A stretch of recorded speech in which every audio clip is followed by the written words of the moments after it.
understand Norwegian as great as me as my brothers when I was young. One day my brother was playing basketball and he hurt his hand.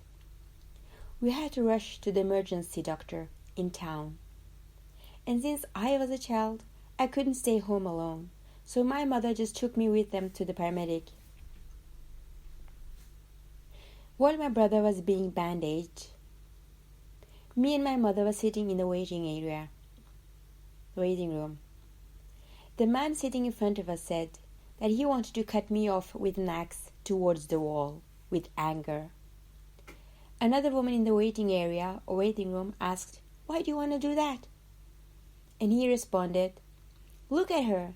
No one wants to marry someone like her." I understood what he said as a racial remark because of my color, although I was only a child. My mother didn't understand what he said because of a poor understanding of the language of the country she had just moved in a couple of years ago. She looked at me and asked, "What is he saying?" And she understood from his tone and body language that it was not something positive.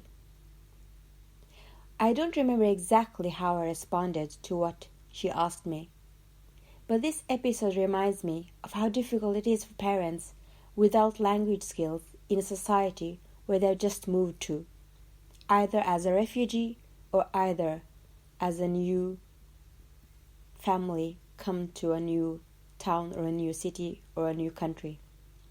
It was a traumatic experience for me. And refugees today probably experience similar difficulties and similar traumatic problems. And only people who have been in such a difficult situation might understand just a portion of what they are going through. Just look at how the refugees are treated in America, especially in Texas. If that would have been your family or your children or someone whom you know, what would you have gone through your mind? How would you have felt if you were there and they were looking at you and thinking, do we need to help them or do we need to overlook this? What can we do? Or should we just let Trump do what he wants to do? What would you have done?